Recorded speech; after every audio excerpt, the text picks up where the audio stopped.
চন্দ্রিমাকে ঘাড় ধাক্কা, তবে কি রাষ্ট্রপতি শাসন জারি করেই বঙ্গে ভোট? রাজ্যে এসআইআর নিয়ে পরিস্থিতি অত্যন্ত উত্তপ্ত। বিরোধীরা দাবি তুলছে রাজ্যে রাষ্ট্রপতি শাসন জারি করে তবেই ভোট হবে। যদি 60 লক্ষ বিচারাধীন থাকা বিষয়টি মীমাংসা করে ভোট করতে হবে বলে নির্দেশ দেয় সুপ্রিম কোর্ট, তাহলে সেক্ষেত্রে আরও 100 দিন সময় লাগবে। সেক্ষেত্রে মে মাসের 5-7 তারিখের পর রাষ্ট্রপতি শাসন জারি করেই যে পরবর্তী ভোট হবে, এটা কিন্তু সুপ্রিম কোর্ট রায় দিলেও দিতে পারে বলছেন বিশ্লেষকরা। কারণ এরপরই রাজ্যের মেয়াদ বা রাজ্য সরকারের মেয়াদ শেষ হবে। এদিকে তৃণমূল সিপিএম জানিয়েছে 60 লক্ষের ভোটারকে অংশগ্রহণ করাতে হবে নির্বাচনে, কিন্তু এক্ষেত্রে বিজেপি ওয়েট অ্যান্ড ওয়াচের নীতি নিয়েছে।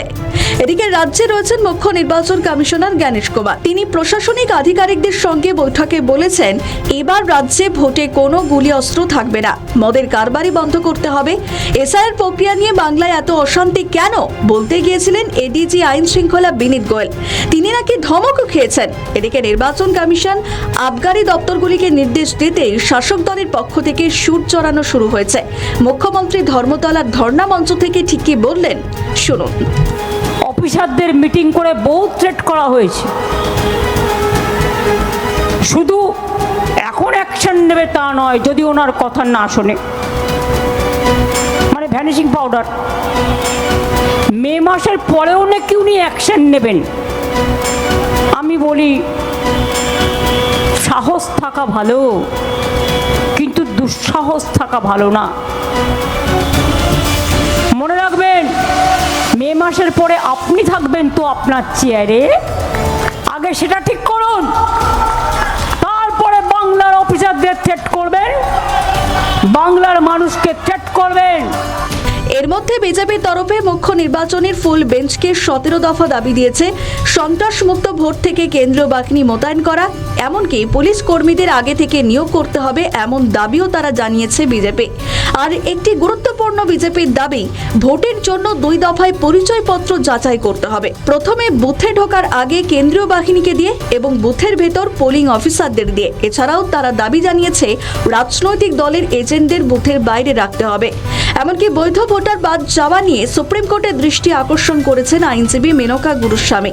তবে জ্ঞানেশ কুমার দফায় দফায় বৈঠক করেছেন রাজনৈতিক দলগুলোর সঙ্গে, এমনকি তৃণমূলের প্রতিনিধির সঙ্গেও বৈঠক হয়েছে। সেখানে চন্দ্রিমা ভট্টাচার্যকে ডোন্ট শাউট বলেছেন, আর এই নিয়ে বেজায় চটেছেন তিনি। ঠিক কি বলেছেন চন্দ্রিমা ভট্টাচার্য এই বিষয়ে শুনুন। তাহলে এটা তো নিশ্চয়ই বলবো যে আপনিও নাগরিকত্ব দেখতে পারেন না, আপনার কাছে সে পাওয়ার নেই। সুতরাং আপনি একটা মহিলাকে কিভাবে ট্রিট করছেন? আমি একটা মহিলা এসছি আপনার সামনে, আপনি আমায় বলছেন চাচাবেন না। Why should I not shout? Why should I not shout? Of the Mahilas of this state, be they of any party, but we stand for the people. এখানে যারা বৈধ ভোটার তাদের পক্ষে আমরা রয়েছি। মহিলাদের টার্গেট করছেন কেন সেটা তো বুঝতেই পারছি, আমাকেই বলছেন চেঁচিও না। বাহ! এদিকে সুপ্রিম কোর্ট আজ জানিয়েছে, আমরা বাংলার কেসকে স্পেশাল কেস হিসেবে বিবেচনা করব। নির্বাচনের একদিন আগে পর্যন্ত ভোটার তালিকায় ভোটারের নাম তোলার জন্য সুপ্রিম কোর্ট রয়েছে। এরপরই অভিষেক বন্দ্যোপাধ্যায় মমতা বন্দ্যোপাধ্যায়কে আর্জি জানান, দিদি আজ আপনার দাবিকে সুপ্রিম কোর্ট মান্যতা দিয়েছে, এটাই আপনার লড়াইয়ের জয়। আজ থেকে ধর্ণা সমাপ্ত করুন। এরপরে মুখ্যমন্ত্রী ঘোষণা দেন, আজ থেকে ধর্ণা তুলে নেওয়া হচ্ছে।